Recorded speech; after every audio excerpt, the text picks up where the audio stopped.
Hola queridos hermanos, reciban un afectuoso saludo y sean todos ustedes bienvenidos a mi escuela sabática.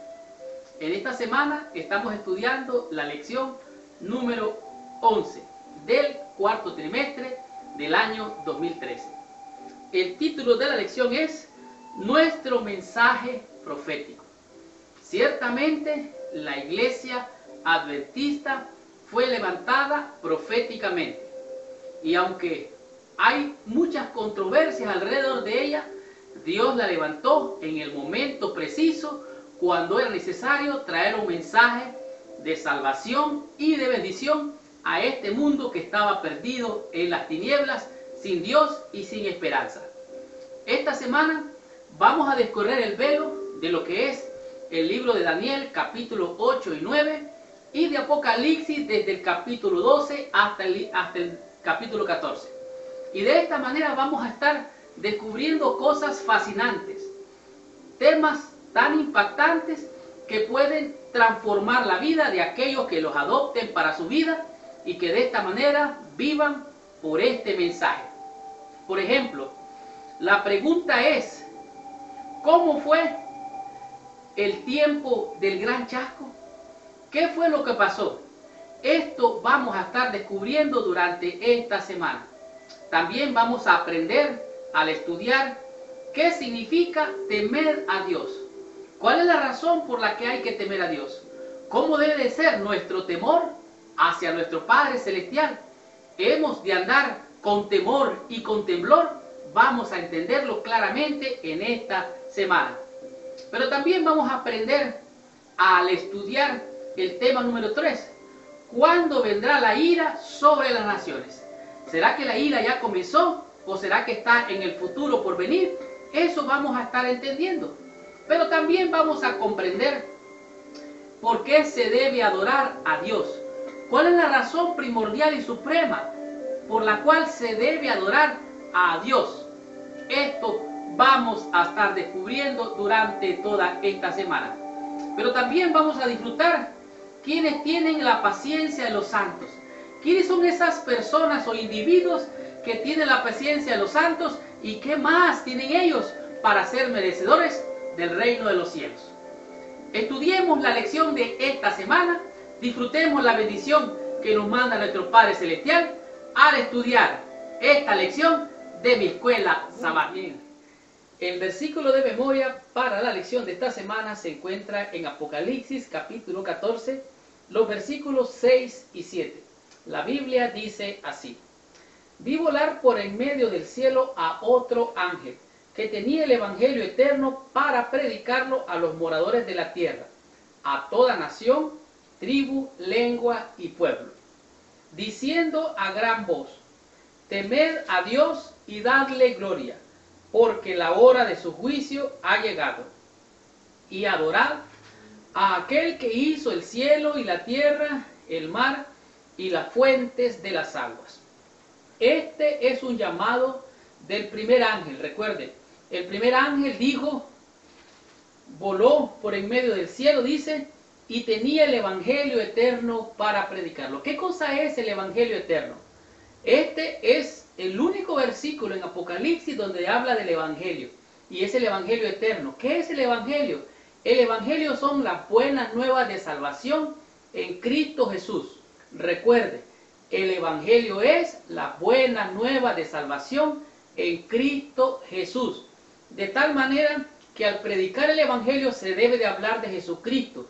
Cristo ayer, Cristo hoy, Cristo mañana. Cristo vino, Cristo murió, resucitó, hoy vive y reina y vendrá para reinar por los siglos de los siglos. Ese es el evangelio que debemos de predicar. La lección de esta semana tiene como base el libro de Daniel, capítulo 8, 7 y 8, y Apocalipsis, capítulo 12 hasta el 14. En realidad, Daniel tiene el escenario de la gran controversia. Desde Daniel y Apocalipsis son los libros que van paralelos con las profecías.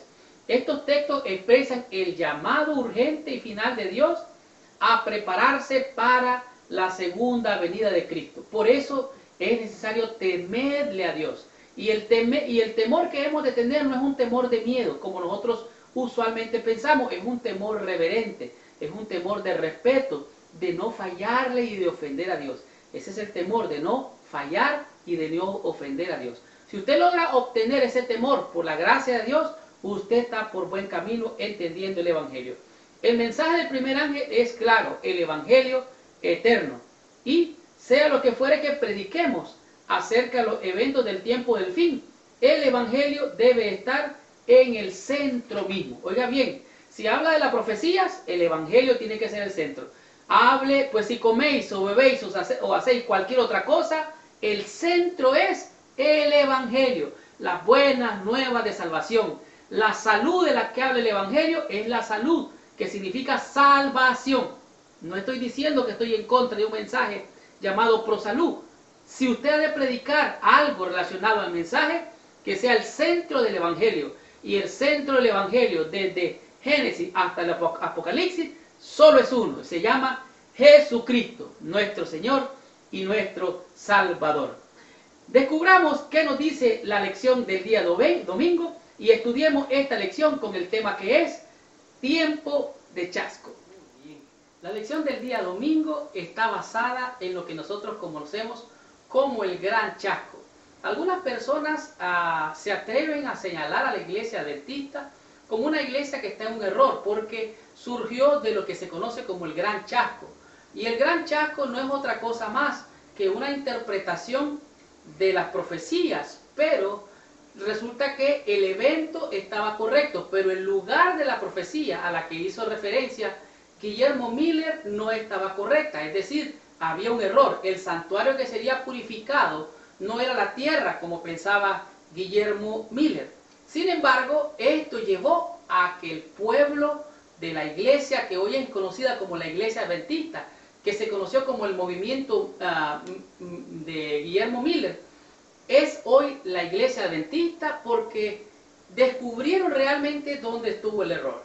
Vemos en Apocalipsis capítulo 10 un ángel que estaba en pie, que tenía un pie sobre el mar y el otro sobre la tierra. Y este ángel dice que clamó a gran voz con su mano levantada. Y entonces el profeta aquí mira y dice que se le hace la invitación a tomar el libro. Dice que él lo come, el librito. Y cuando lo come, lo saborea y se le hace dulce, delicioso. Saborear el conocimiento de la palabra de Dios le dio un rico y delicioso sabor en su paladar. Pero cuando llegó a su vientre se le amargó, dice. ¿Por qué? Porque eso fue el gran chasco. Parecía delicioso, pero al digerirlo se le hizo bien complicado. Resulta que el libro de Daniel, en el capítulo 12, revela algo similar a Jesucristo vestido de lino fino que jura, ¿verdad? Por el que vive por los siglos de los siglos, por el mar, por el norte, por las cuatro direcciones del mundo. Y entonces, esto no es otra cosa más que significa que, como decía el libro de Daniel, que se conocería o se revelaría la profecía hasta el fin del tiempo. Y esta profecía fue revelada allá por los años 1800, que resulta en lo que hoy es la iglesia adventista, el movimiento profético. ¿Qué es lo que estamos hablando? En el libro de Daniel también hablaba de tiempo, tiempos y la mitad de un tiempo, que era 1 año, 2 años y medio año. De esto es lo que está hablando la profecía. 1260 días o 1260 años, lo que eran tiempos y medio tiempo. Cuando el periodo profético de 1260 años terminó, llegó el tiempo de abrir el libro para obtener conocimiento adicional. Esto simboliza el libro abierto en la mano del ángel en Apocalipsis 10. De allí en adelante las profecías de Daniel iban a ser mejor comprendidas. O sea, hubo una revelación especial cuando se abrió ese librito y cuando el ángel le dio el librito y comió el librito. Ahora, se habla de un gran chasco, algo que no pasó pero que se esperaba. Se esperaba la segunda venida de Cristo y Cristo no vino. Entonces, ¿qué fue lo que pasó? Bueno, cuando las expectativas humanas tratan de alinearse con las expectativas divinas, nunca va a ser igual. Recuerde que el Señor dice, mis pensamientos no son tus pensamientos. Así es que cualquier cosa buena que usted piense, siempre será mejor lo que Dios piense. O cualquier cosa mala que usted piense, siempre Dios pensará lo mejor. Así es que Dios siempre tiene la razón. ¿Se acuerdan ustedes de los discípulos cuando iban camino a Emaús? Ellos fueron chasqueados. Ellos pensaban que Jesucristo era el Mesías que iba a reinar terrenalmente, que iba a levantar a todo el pueblo y se iba a poner como rey. Ellos fueron chasqueados. Ellos dijeron, mira, hace días que ya lo mataron, lo pusieron en un sepulcro, dice que se robaron el cuerpo, no se sabe dónde está. ¿Y sabes qué? Estamos frustrados, estamos tristes, no sabemos qué le ha pasado. ¿Estaban chasqueados? Sí. Esta descripción profética, creemos, fue cumplida en el movimiento millerista, que surgió en la primera mitad del siglo XIX. También describe el amargo chasco de quienes entendieron las largas profecías de Daniel, se referían a sus días, pero no como pensaron los primeros. Las 2300 tardes y mañanas no señalaron el retorno de Cristo, sino el comienzo de la escena del gran juicio de Daniel capítulo 7. Así es que el gran chasco, aunque fue un chasco para ellos, en realidad fue el comienzo de más y de mejor conocimiento. Déjenme decirle algo, hay una teoría que se llama la teoría del aprendizaje. Y esta teoría del aprendizaje dice que usted y yo aprendemos cuando nos equivocamos.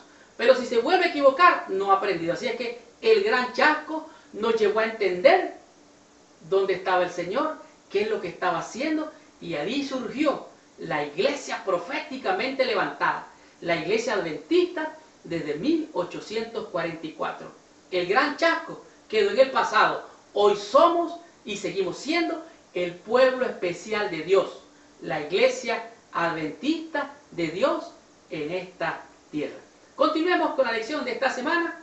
Descubramos qué nos dice la lección del día lunes con el tema que es temer a Dios.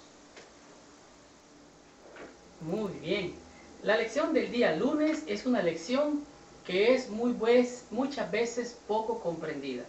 El tema es temer a Dios. Y temer a Dios es algo muy significativo para todos aquellos que somos creyentes y esperamos en Dios, que es Él el que interviene en todas las cosas. ¿Por qué digo esto? Bueno, dice en Apocalipsis capítulo 14, dice, el primer ángel llevaba el evangelio eterno, dice, para predicarlo, y esto es lo que él decía: temed a Dios y dadle gloria, porque la hora de su juicio ha llegado. Dice, adorad a aquel que hizo los cielos y la tierra. El principio de la sabiduría es el temor a Jehová, y el apartarse del mal es la inteligencia.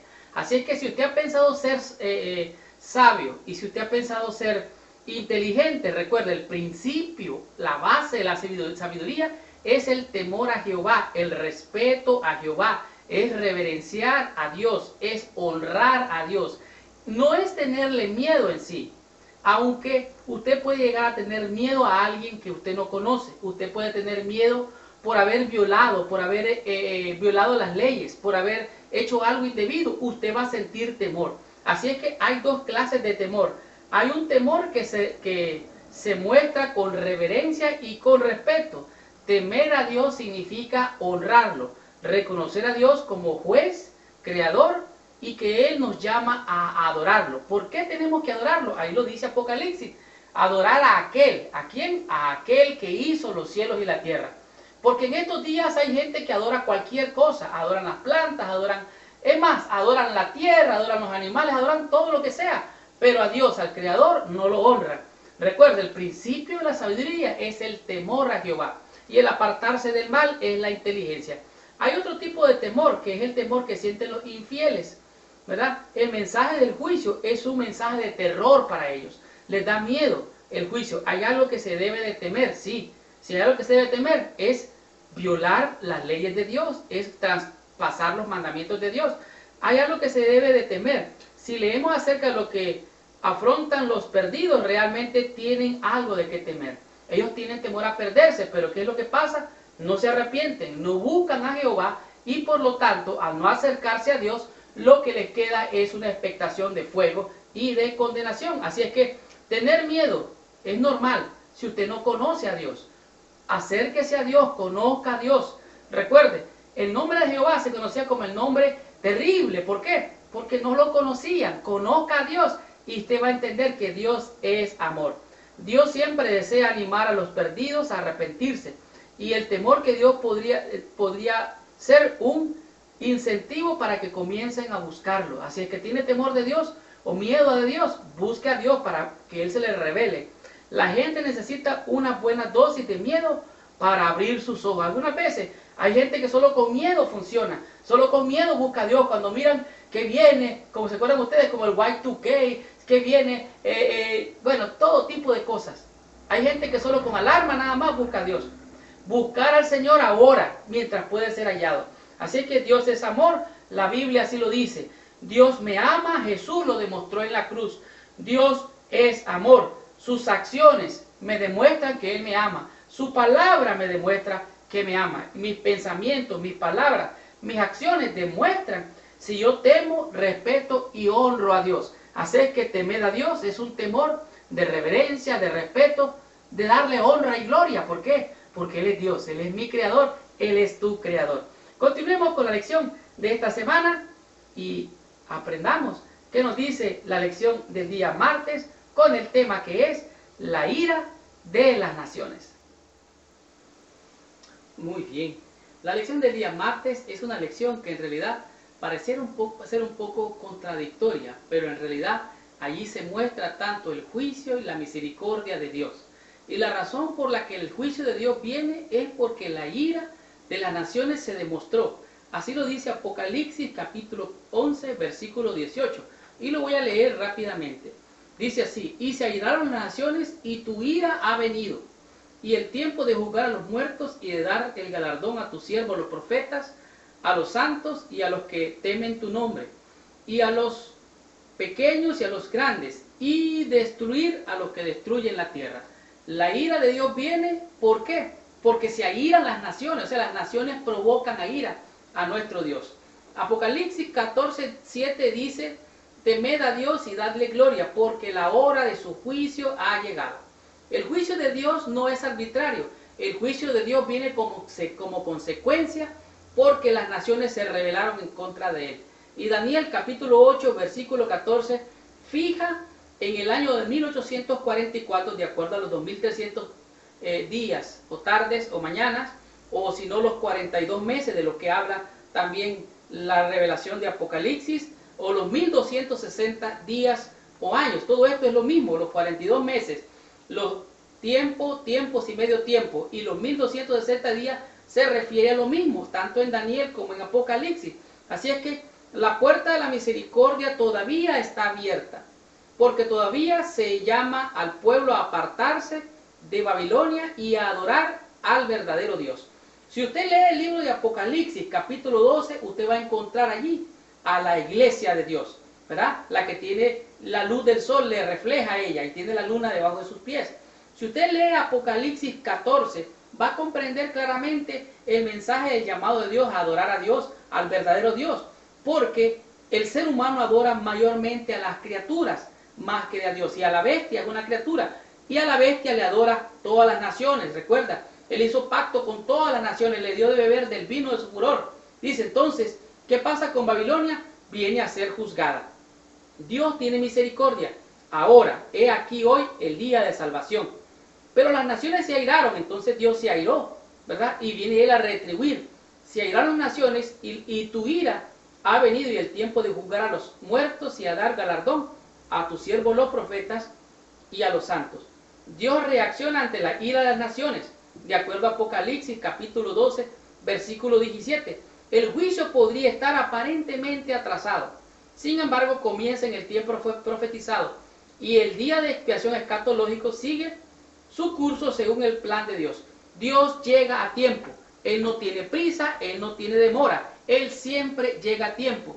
Y el mapa cronológico, proféticamente hablando, es preciso, es exacto. Dios siempre llega a tiempo. Y Él viene con su juicio para juzgar a los que destruyen la tierra. Su juicio comienza ahí en el santuario. Los truenos, las copas de la ira de Dios van a ser derramadas, porque allá en el cielo, en el santuario mismo, se declara el juicio. Y entonces, ¿qué es lo que pasa? La ira de Dios viene, y viene ya sin misericordia. Pero ahorita este es el tiempo de gracia. He aquí hoy el día de salvación. Cuando todo termine, el carácter de Dios quedará vindicado. Ante el universo que observa, todos pueden ver que Dios es justo. y ecuánime en todos sus caminos. Pues ahora nuestro desafío es aferrarnos a Él con todo el corazón y alma y la mente, confiando en que todo esto pasará en el tiempo asignado por Dios. Hoy es el día de buena nueva, hoy es el día de salvación. Dios viene a juzgar a las naciones y juzgará a todos aquellos que han rechazado su llamado de misericordia, que no le quieren adorar, y en vez de adorar a Dios, adoran a la bestia y a su imagen. Así es que he aquí hoy el día de salvación para ti, he aquí hoy el día de salvación para mí. La ira de las naciones va a venir, pero más gloriosa y poderosa será la ira de Dios, que viene a juzgar a quienes destruyen la tierra, a quienes han derramado la sangre de los profetas, a quienes han rechazado a los santos. Por eso el Salmo dice: juntadme a mis santos, aquellos que hicieron conmigo pacto con sacrificio. Continuemos con la lección. Descubramos qué nos dice la lección del día miércoles con el tema que es adorar al Creador. La lección del día miércoles es una lección que hace un llamado a adorar al verdadero Dios. Recuerden que el dragón, la bestia y el falso profeta hacen una triple alianza o una falsa trinidad. Lo que ellos están tratando es llamar la atención a la adoración a ellos. Ellos son realmente criaturas que se pervirtieron y se desviaron del camino que debieron de haber seguido, como todos aquellos que hemos sido creados por Dios. Deberíamos o deberían ellos de estar adorando a Dios como aquellos que servimos, amamos y adoramos al verdadero Dios, al único y verdadero, al Creador. Por eso Apocalipsis llama, en realidad, todo el libro de Apocalipsis está salpicado de adoración. Vemos a los santos, vemos a los ancianos diciendo: santo, santo, santo. Dios llama a la adoración al verdadero Dios. Santidad es su carácter. Y aquí, como dice Apocalipsis capítulo 14, versículo 12, dice: aquí está la paciencia de los santos, los que guardan los mandamientos de Dios y la fe de Jesús. ¿Qué significa guardar los mandamientos de Dios? Es tener su carácter, su ley, es símbolo y representación de su carácter. Aunque ella nos condena a nosotros porque nos señala el pecado, realmente esa es la santidad de Jehová. Recuerden que los sacerdotes llevaban la mitra, y la mitra decía: santidad a Jehová. Y esa es la meta de nuestro Señor, que seamos santos como Él es santo. La adoración es conectada con los mandamientos de Dios. Esa es la base y el principio de su reino. En realidad, la contienda final será entre los mandamientos de Dios y los mandamientos de los hombres. Recuerda que Hechos dice: es menester o es mejor obedecer a Dios antes que a los hombres. Así es que vemos lo que es la tendencia moderna. Antes la teoría de la evolución era una teoría en contra de las cosas de Dios. Pero la nueva tendencia es la teoría de la evolución cristiana. O sea, es más perversa todavía. Así es que vamos a tener que enfrentarnos con estas cosas. El evolucionismo, aún el que dice ser teísta, elimina del adventismo todo lo que sostiene. Sin la doctrina de la creación, la creencia en el evangelio eterno y otras enseñanzas tales como el sábado, está muy comprometida, aún negada. En otras palabras, si alguien cree que la evolución es como cristiana, entonces saca de un lado, oiga bien, el principio de la creación, y también que la creación fue hecha en 7 días, el primer día, el segundo, el tercero, el cuarto, el quinto, el séptimo, y que Dios reposó. Si se elimina eso de la creación, entonces desaparece todo. Así es que la bestia, el dragón y el falso profeta están en contra de todo esto. Por eso debemos de levantar la verdad de Dios y a Cristo como nuestro Señor, el creador de los cielos y la tierra. El sábado es realmente un símbolo de la creación, y el creador es el que hizo el sábado. Recuerden, Jesús dijo que Él era un Señor del sábado, entonces hemos de adorarlo. El sábado es el problema central en el conflicto sobre los mandamientos de Dios. El sábado será una prueba de lealtad, porque no se puede deducir por ningún razonamiento lógico. Los guardamos únicamente porque Dios lo ordenó. En realidad, Dios nos invita a guardar su día santo. Él es el creador, y en el día sábado hemos de irle a adorar. Recuerda lo que dice Isaías. Dice: y será que de mes en mes y de sábado en sábado vendrá toda carne a adorar delante de mí. Así es que el único que merece toda honra, toda gloria, toda majestad, se llama Jesucristo. Él es el digno de abrir los rollos. Él es el digno de abrir la profecía. Él es el digno. Él es Jehová, Dios nuestro. En la cruz nosotros vimos cómo el juicio y la misericordia se besaron. Ahí se reveló el amor, la misericordia de Dios. Por su palabra Él nos dice que nos ama. Y en la cruz Él nos demostró que nos ama. Por eso Él es digno. ¿De qué? De recibir toda honra, toda gloria. ¿Por qué? Porque Él es digno. Dios es mi creador. Dios es mi redentor. Y Él es mi recreador. Por eso en el día sábado yo le adoro. Su carácter es santo. Su ley es santa. Él es santo. Por lo tanto, yo y tú debemos de llevar en nuestra frente con orgullo santidad a Jehová. Él es el que merece toda honra y toda gloria. Estudiamos la lección del día jueves y veamos qué nos enseña la lección en este día con el tema que es la paciencia de los santos.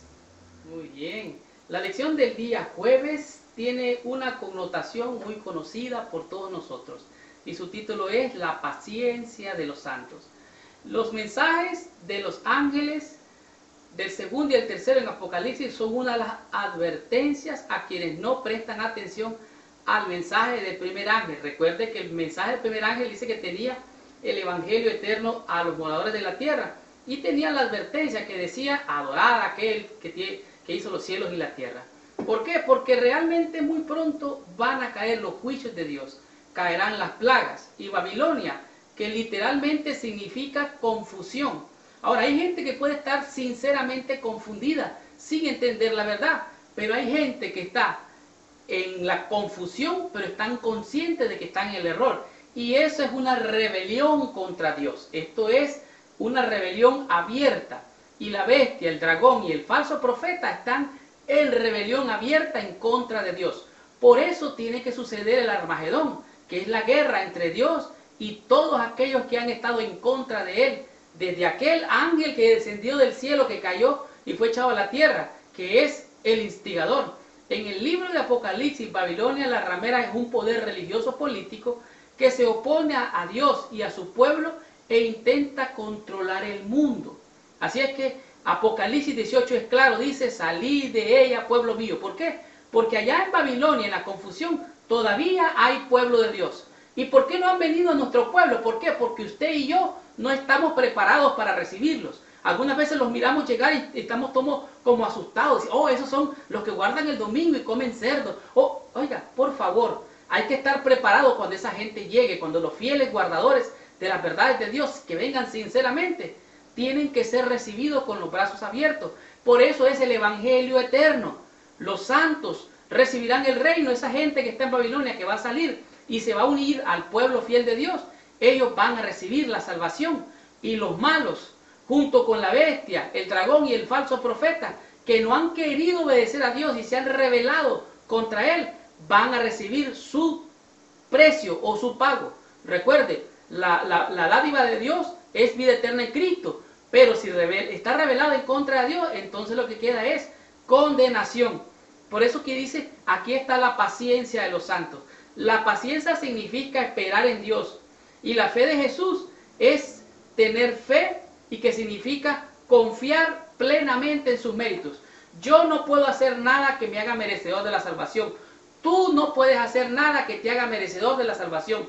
Tú y yo necesitamos confiar total y completamente en los méritos preciosos de Cristo, porque es por su sangre que yo soy salvo, es por su sangre que tú eres salvo. Recuerden, Jesucristo, sus méritos y nada más. Comer y beber, eso está bien. Comer sano, beber sano, eso está bien. Pero la salvación es en Cristo. No hay otro nombre dado a los hombres en los cuales podemos ser salvos. Solo en el nombre de Jesús, para que ante Él se doble toda rodilla y toda boca confiese que Cristo Jesús es el Señor. Aquí está la paciencia de los santos. Al final del mensaje del tercer ángel, se dirigen nuestros ojos a Cristo por medio de los méritos de Jesús y la lealtad en Él. El pueblo de Dios puede perseverar y guardar sus mandamientos.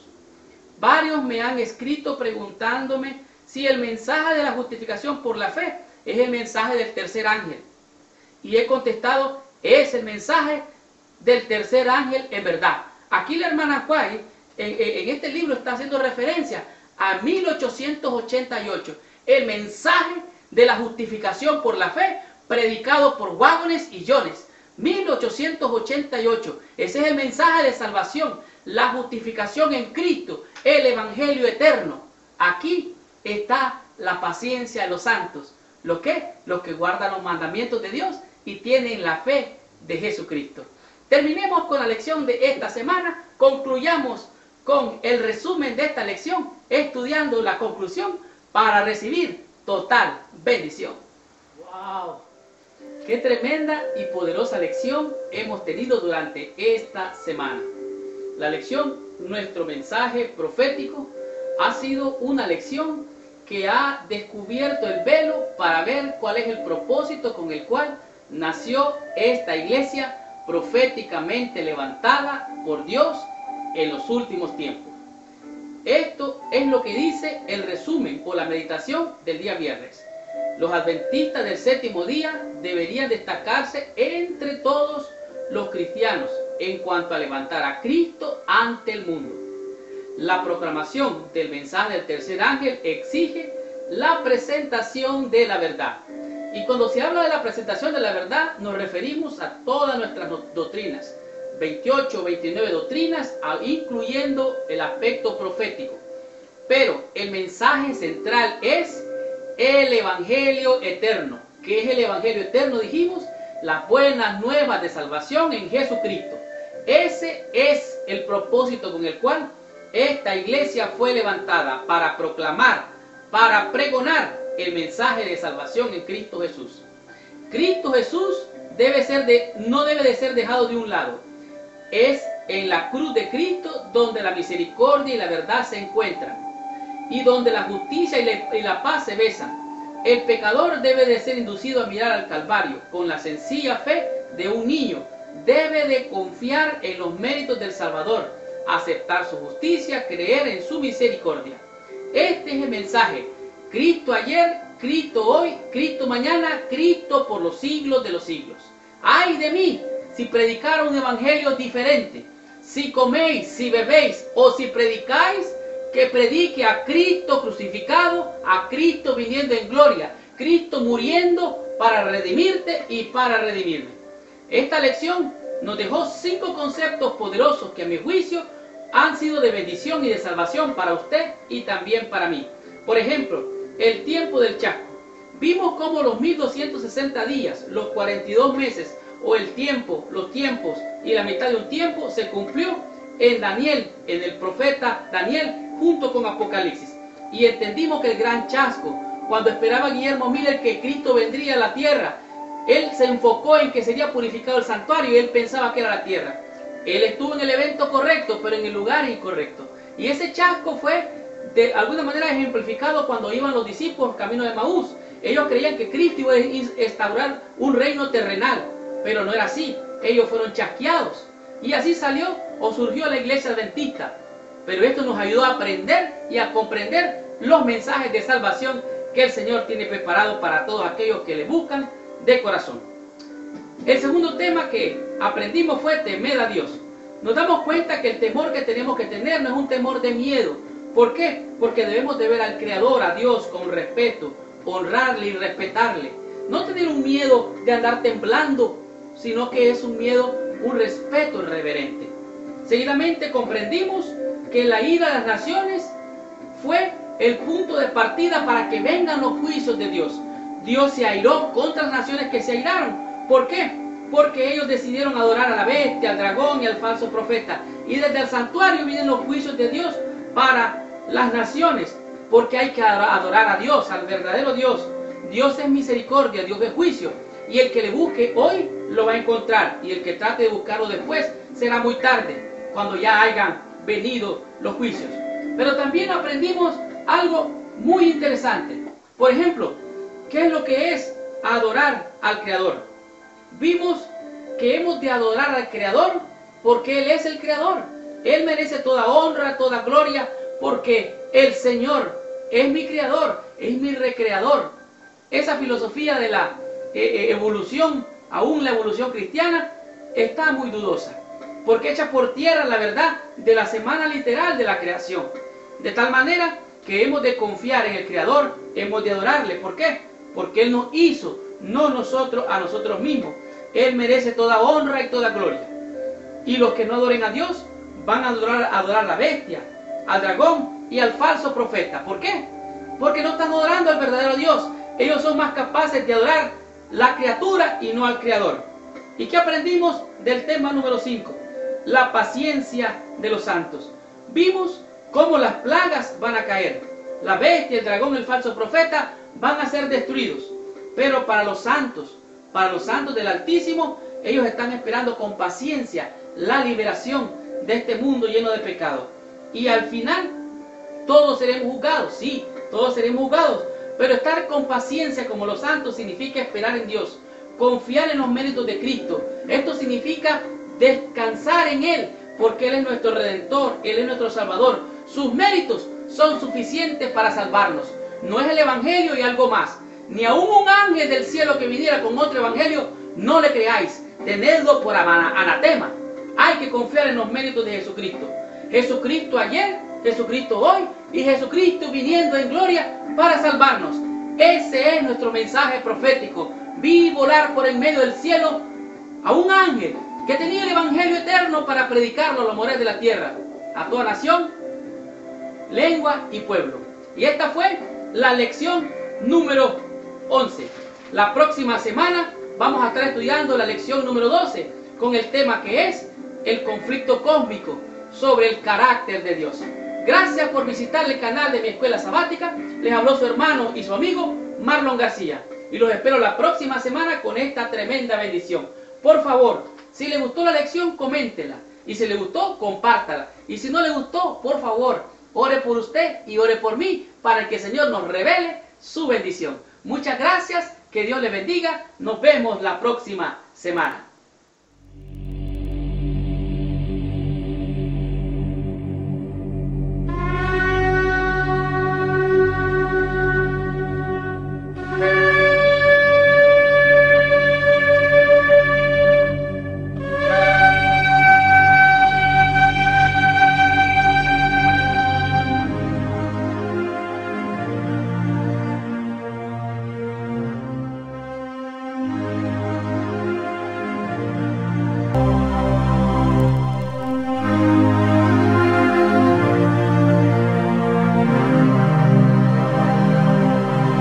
Harás llegar delante de ti a Aarón tu hermano y a sus hijos, Nadab, Abiú, Eleazar e Itamar, y sepáralos de entre los hijos de Israel, para que sean mis sacerdotes.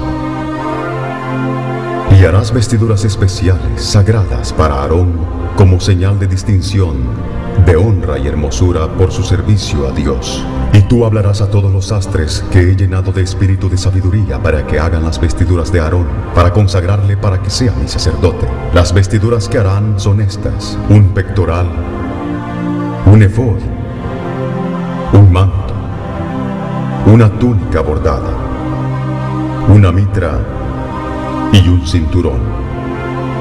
Hagan pues las vestiduras sagradas para Aarón tu hermano y para sus hijos, para que sean mis sacerdotes. Estos objetos deben ser hechos de lino fino y bordados con hilos de oro e hilos de color azul, púrpura y carmesí.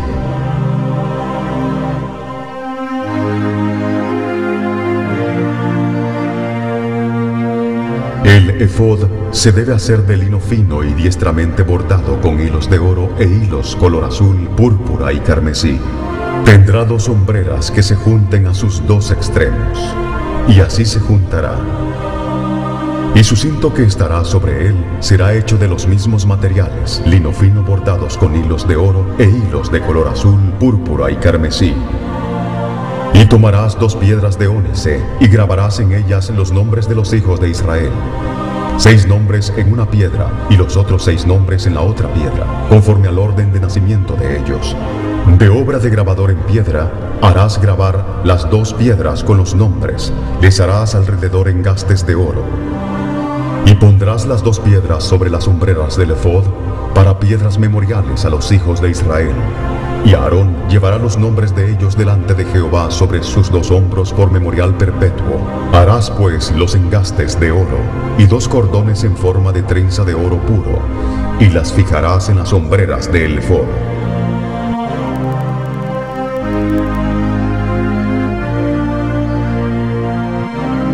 Harás asimismo el pectoral del juicio de obra primorosa, el cual usará para saber la voluntad de Dios. Lo harás conforme a la obra del efod: lino fino bordado con hilos de oro, azul, púrpura y carmesí. Este pectoral será cuadrado y doblado en 2, de 23 centímetros de largo por 23 de ancho, y le pondrás 4 hileras de piedras preciosas. La primera hilera constará de una piedra sárdica, un topacio y un carbunclo. La segunda hilera, una esmeralda, un zafiro y un diamante. La tercera hilera, un jacinto, una ágata y una amatista. La cuarta hilera, un berilo, un ónice y un jaspe. Todas estas piedras estarán montadas en engastes de oro. Cada piedra representará una de las 12 tribus de Israel, y el nombre de esa tribu será grabada en ella como si fuera grabadura de sello. Para atar el pectoral al efod, harás cordones de hechura de trenzas de oro fino. Luego harás 2 anillos de oro, los cuales pondrás a los 2 extremos del pectoral, y fijarás los 2 cordones de oro en los 2 anillos a los 2 extremos del pectoral, y los fijarás a las hombreras del efod en su parte delantera. Harás también 2 anillos de oro y los pondrás a los 2 extremos del pectoral en su orilla que está al lado del efod hacia adentro. Harás otros 2 anillos de oro y los fijarás en el efod delante de su juntura. Harás otros 2 anillos de oro y los fijarás en el efod delante de su juntura. Luego juntarás el pectoral por sus anillos a los 2 anillos del efod con un cordón azul, y no se separe del pectoral del efod. Y llevará Aarón los nombres de los hijos de Israel en el pectoral del juicio sobre su corazón cuando entre en el santuario, por memorial delante de Jehová continuamente. Y pondrás en el pectoral del juicio el Urim y el Tumim, para que estén sobre el corazón de Aarón cuando entre delante de la presencia de Jehová. De esta manera Aarón siempre llevará los objetos que se usarán para saber la voluntad de Jehová para su pueblo, cada vez que entre en la presencia de Jehová.